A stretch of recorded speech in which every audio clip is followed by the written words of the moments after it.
Hey guys, and welcome to a new video in this neural networks and deep learning tutorial. In this video here, we're going to create a neural network from scratch in Keras, and then we're going to train our convolutional neural networks on the MNIST dataset that we're going to load in from the Keras module. And then in the end, we're going to do actual predictions on the neural network that we have both created from scratch. And then we're going to train it on the data, and then we're going to do predictions on data that it hasn't seen before.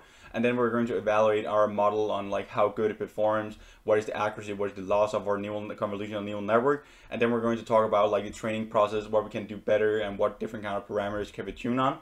So in this video here, we're going from creating a neural network from scratch, training it, and then doing predictions on it. So it's like a whole video in one. But first of all, remember to join this Discord server. I'll link to it down in the description, where we talk about some different kind of stuff within deep learning, neural networks, AI in general, and also computer vision and stuff like that. And also, if you have some projects where you have some problems and you want to ask some questions, go ask them in there, and maybe people or myself can answer those questions. Or if you just want inspirations for some of your projects, make sure to join that Discord server and join the community and talk with us. But first of all here, let's go into the first slide here, where we're going to talk about like the handwritten digits here that we're actually going to create a convolutional neural network to make predictions on, and then train it on this data set here. So we're going to load in this MNIST data set here from the Keras module, which is already like built into it. So the handwritten digits images here that we're going to train our neural network on, and we're going to create a neural network that can actually like do predictions on handwritten digits. So this is the data set here that we're going to load in. So there's like 60,000 images in this MNIST data set here. And the images look like those samples here that we have. So we have like a 5, a 0, 4, 1, 9, 2, 1, 3, 1. And then we're going to actually like create a neural network that can extract these different kind of features here from these images here. And then we're going to train our neural network that we have created by ourselves from scratch with Keras to train it on this data set here, where we have 60,000 different kind of images of these handwritten digits here. And then at the end, we're actually going to take out a new sample that we haven't trained on before, and then we're trying to do predictions on those handwritten digits here with our created and trained neural network by ourselves. So we're now jumping into Google Colab here, and first of all, we need to import different kind of modules and frameworks that we're going to use here in this code. So first of all, we're going to import NumPy, because we're going to operate with some NumPy's array and doing some reshaping and stuff like that for our data. And then we're also going to use the TensorFlow here in the Google Colab here, so we can actually like train on neural networks and use the API from the Keras to actually like train on the backend of TensorFlow. And then we're going to import different kind of modules, or like different kind of like classes that we need from the Keras module here. So we're going to use some different kind of like the sequential model. We're going to use some different kind of layers, and the data set here that we're going to use that is already built into Keras is the MNIST that we already talked about. And then we're going to import the optimizer atom that we're going to use as well. And then on the way that we're going down and we're loading in our data, then we're going to use matplotlib here to actually like show our data that we're going to train our neural network on, so we can actually like see what images that we're training on and what images that we're doing predictions on, so we can see that we're actually like making the right predictions on the images that we load in. And then first of all here, we're just going to set that we're going to use the GPU to train our data, so just the training process goes faster compared to if we're only using the CPU. And that's one of the advantages of using Google Colab here, and this is what I've been using like through the whole neural networks tutorial and deep learning tutorial here, because we're able to use the GPUs of Google here by calling these different kind of functions here. So this is just the setup for the GPU in TensorFlow with Keras. So we're going to use this like tf-config experimental list physical devices, and then we want to specify that we want to use the GPUs of Google here. And then we can just have then the physical devices here will store like the number of GPUs and the GPUs that are available for us. And then we're just going to print out here like how many GPUs have we available from Google. And then we can just set that we set this memory growth here to the physical, so to the 0th element of the physical device. Because if we run these block of codes here, first of all, we're going to load in the modules with this block of code here. And then after that, we can actually like go down here and specify that we want to use the GPU here in Google. And when we run this block of code here, we can see that we actually like have one GPU available here. And then when we're going to train our actual neural network and do predictions on it, it will then use the GPU over the CPU here in Google Colab. And then second here, we're going to import the actual data set that we're going to like train our neural network on, and also what we're going to test our neural network on later on when we have trained it, and we're going to do predictions on data that it hasn't seen before. So first of all, here we're just going to call this function here MNIST here dot load data, because we have already imported the MNIST here from up here from like the TensorFlow Keras datasets. And then we can just store it here in our training samples here and our Y training here, which will be the labels of the X training or the images that we're going to store in this variable here. And then we're going to do the exact same thing for our test set here. So our test images will be stored in this X test variable. And the Y test here is the labels for our test images that we're going to actually test our images on. So we're not going to train on the convolutional neural network on this data here because this is our validation or like our test data, and then our training data here is what we're actually going to train our convolutional neural network on throughout this code here. So, and then we're just going to print out like the shape of the X train and the Y train, so we can see like we have the same number of images as labels, and then we're just going to print out the first 5 samples here of our labels in the training set. And then here we're just going to specify the rows of the images and the columns of the images, where we just call like the 0th element here on the train test here, and then we take the shape of it, and then we can actually like get the image rows and the image columns that we can then use to actually reshape our images down here. So the only reason I'm reshaping the images here is actually so we can plot them with matplotlib. So if you only wanted to just train it on your neural network, you don't really have to reshape it here, but here I'll reshape it so we can actually display and plot what is going on in our data set, and then when we're doing predictions, we can see what we're actually predicting with our neural network. So here we're just going to store the reshaped training samples here in the X train, the capital the uppercase capital X here train, and then we have the train reshape here, where first of all in the reshape we need to specify the batches here in the first parameter, and then the second one here is the image rows. We have the image columns, and then we have the channels here at the end, which is in this case here 1, because we're operating with grayscale images, so we only have one channel for each of the images that we're going to use. And then we're going to create a function here. I'll just run this block of code here, so we're actually downloading the data from the Google APIs, where we're going to load in the MNIST dataset here, and then we can see that it just downloads it. We can see that the shape of our training data here is 60,000, so we have 60,000 samples of our images, and the dimension is 28 by 28 pixels of our images. And we can see here that we have labels for all of our images that we load in. And here we see that the first 5 samples in our training set here. So we can see that we load in the image 5, 0, 4, 1, and 9. So if we go down here and actually create a function so we can actually plot the images, so we can see what's going on in our data set, then we're going to use matplotlib here, where we're just going to specify the number of subplots that we want to display, and we just pass in the image that we want to display as well. And then we go down here and we just run this for loop here through all the images that we actually want to display. And then we just go in the subplots, so we just display one image, and then we go to the next subplot and display the next image. And that's pretty much what's going on here in this function here, where we're just going to plot the images from our actual training and test set. So if I run this function here, we have now created this function here, and we can go down here and actually call the function with the first 10 samples of our training set here. So if I run this block of code here as well, we can see that we now get out 10 samples of our training set, where we can see we get 5, 0, 0, 4, 1, 9, 2, 1, 3, 1, 4.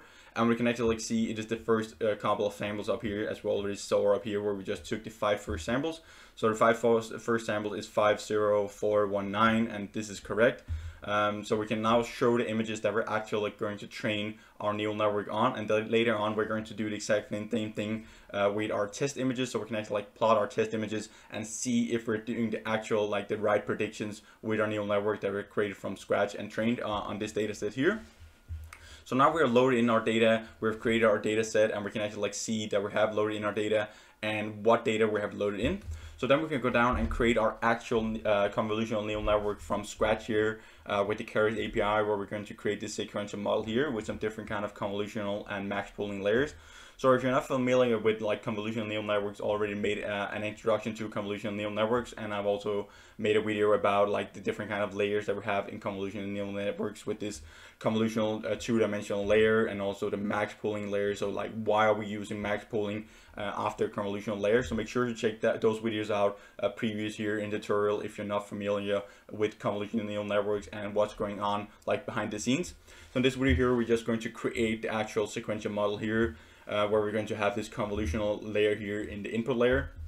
And it has 32 fillers here, so we're going to specify the number of fillers that we want in this layer here, and then we're going to specify the size of the filler that we're actually like going to apply or convolve with our images that we're going to pass through this neural network here. So we're going to specify the kernel size here of 5 by 5, and the activation function we're going to use is the value here, and we're going to use padding when we're going to do the actual operations and convolution in this convolutional layer here. And the input shape is 28 by 28, so this is the dimensions of the image. And we only specify one channel here because we're operating with grayscale images when we load it in and pass it through our neural network. And then after our first convolutional layer here, we have this max pooling layer here. So then we're just applying max pooling, which I went over in the previous tutorial or like the previous video, so make sure to check that out. And I also talked about like what is padding, when should we use padding, and how does it affect the different kind of layers when we're using padding or we're not using padding. And then we're going to specify the pool size here for our max pooling layer, which is just like the region that we're looking at in this layer here. And then we're going to do the exact same layer here, the convolutional layer here, as we did up here in the input. And we're going to just use the same padding and activation function here, value. And we're going to use max pooling again here as the exact same layer as the previous one here. And then after that, we have our images, and we're going like through our convolutional layers. Then we can actually like flatten our image so we can actually like pass it through a dense layer. And then we're going to have this dense layer here where we have 1024 neurons, and the activation function is again value that we're going to use. And then we're going to use 0.4 dropout, so like how many neurons are we going to drop out while actually like training in our neural network. And then at the end here, we have this dense output layer here, which has 10 neurons, and these 10 neurons here will correspond to the different kind of classes that we can predict on. So we can predict on the numbers from 0 to 9. So we have like 9 different kind of outputs in our neural network, and that's why we have 10 neurons here in the output layer of our convolutional neural network. So if we run this blob code here, we'll actually like create the sequential model here in Keras. And then after we've created our neural network here, we can do a summary of it to see like what's going on, if it's the right different kind of layers, and what is the dimension of our image. So we can see here that we're halving our dimension of the image because we're doing max pooling here. And when we don't specify any strides, we'll just take like 2. So we skip like 2 elements each time we're applying max pooling to our image. So we're actually like halving the dimension here of the image. And we can see that when we do this, when we do the exact same thing twice, we'll end up with dimension 7 by 7. And in the output of this max pooling layer here, we have 32 fillers or kernels as well. And then we can also see that we're flattening out our image, and we get this output shape here. And then we pass the flattened image here to our dense layer with dropout, and then at the end here our last output dense layer, which has the different kind of classes here for our digits that we're going to predict on. And then we can also see the number of different kind of like parameters and like trainable parameters that we have in our neural network that we can actually like train on. So we can see that we have 1,600,000 trainable parameters in our neural network here. And these are the actual parameters that our neural network is going to train on and learn to like find the most optimal parameters when we're training it on our dataset. So we can see with this summary here that we have created this neural network here that we created up here in the sequential model. And we can see like what's going on with the dimensions, how many trainable parameters do we have, and also like the complexity of our neural network. So we can then later on tune and solve these parameters here and see if we're overfitting or underfitting on our data and stuff like that. So this is just like summarize what we have created with our sequential model. So when we create our convolutional neural network here, we can actually we need to compile it first before we actually train the neural network. So to compile here, we're just going to use this atom optimizer here for our convolutional neural network. And then we're going to specify the loss function that we're going to use. So in this case, we're going to use sparse categorical cross entropy because we just want to display what digit, what handwritten digit do we actually like predict, and what is the result. We don't want like a probability of if it's a 0 or like a 5 or 6. We just want to know like if is this a 6 or is this a 0 or something like that. And then we're going to specify the metric here that we want to like see when we're actually like going to train our convolutional neural network, and we want to see the sparse categorical accuracy when we're training our neural network. So if we compile the model here before we're actually like going down and training our neural network on the data that we have loaded in, and on the neural network that we created by ourselves from scratch here, which is sequential model in Keras. So if you go down here, we can actually like go down and train the actual neural network. So first of all, we're going to specify the batch size of our neural network, so how many batches are we going to load in at the same time, and the batch is like the number of images that we're going to pass through our neural network, like for each step in our training process. And then we're also going to specify the epochs here, so like how many epochs do we want to train our neural networks for. And the steps per epoch here is just like the number of images that we have to train on, and then we have floor division here by the batch size. So we're actually like running through our whole data set for each epoch that we're going to like run our like fit function here, or the training process for a neural network on. And then we're going to specify the number of validation steps that we're going to do as well, which is just the same as the steps per epoch here, but this is, we only have 6,000 images in our validation step because we take 10% of our training data and use that as validation data. So this is like just so we make sure that we run through our whole validation data set when we're going through each step in our training process as well. So if we run this block of code here and specify these parameters here that we're going to use down here in the model.fit function, then we can go down here and see we're just going to store the things that we're going to get, like for example accuracy and loss, in this history variable here, so we can then later display and plot what is actually going on in the training process epoch per epoch. And then we can actually like use this model.fit here to actually train the neural network. So first of all, we're going to specify the X train here, so the images that we're going to train on, and then we're going to specify the labels that we're going to train on, like the labels corresponding to like the images here that will load in the X train variable. And then we just specify the batch size here and the number of epochs that we want to train our neural networks for, the steps per epoch that we just went over, and then we're going to split our validation or like our training data into a validation split where we take 10% of this training data and use that as validation data. And then we're just going to specify the validation steps here to the different kind of parameters that we specified up here in this block of code. So if we run this block of code here, we'll actually train our neural network now on the data that we have loaded in, and on this model here that we created with the Keras sequential model. So now we'll just run over epoch by epoch, and we can see while it's training what's going on. So we can actually like go down here and see our loss here, and we can also see our accuracy for our categorical accuracy, and we can see the different kind of parameters here for our validation. So we want our validation to be as close as the actual like training loss and the training accuracy. So if I just zoom out more here, we can actually like see what's going on epoch by epoch in our neural network. So we can see that our loss here starts very high for our training loss here, and then it just decreases over epochs per epoch. So we go from like 5 in loss here, and then we go down here to 0.06 and like 0.0899, and then we go down to like actual like 0.01 or like 0.02. And then our actual like sparse categorical cross entropy is really close to like 100% accuracy. So we have like close to like around 99% accuracy here, and the validation loss and the validation sparse categorical accuracy is actually like almost the same as our training data. So we're not overfitting to our data, and we're not underfitting. So after 10 epochs here, we've actually like created a really good model, and we've trained our model like really good, and we're now able to do actual predictions on data that it hadn't seen before, because our validation loss and our validation accuracy is actually like fairly good for this data set here. So this is just like, so we can see like what's going on epoch per epoch in the training set here, like when we're training, like so the training process. And then if we want to see like what was going on, and like how was our loss decreasing, or like how was our accuracy increasing epoch by epoch here in the neural network, then we can actually like restore all of these information here in the history variable here. And then we can go down and plot the actual data here. So the first one here, we're going to plot like how the accuracy is going when we're training epoch by epoch. So we can see here that we get the epochs down here on the x-axis, and then we get the accuracy up here on the y-axis.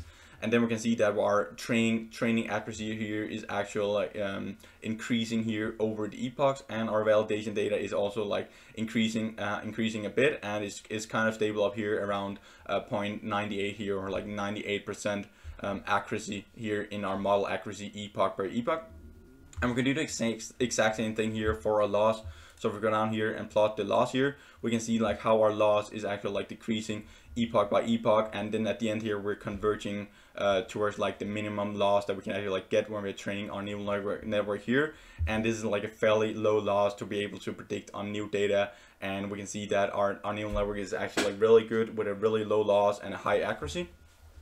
So this is like how we can plot the different kind of like the training process. So we can see like what's going on epoch by epoch. Is our loss decreasing? Is our accuracy increasing? And then we can compare our training data and our validation data, because that's very useful when we're going to talk about if our convolutional neural networks is overfitting to the data that it's training on. And then when we've done that, we've now trained our convolutional neural network on this data set that we loaded in.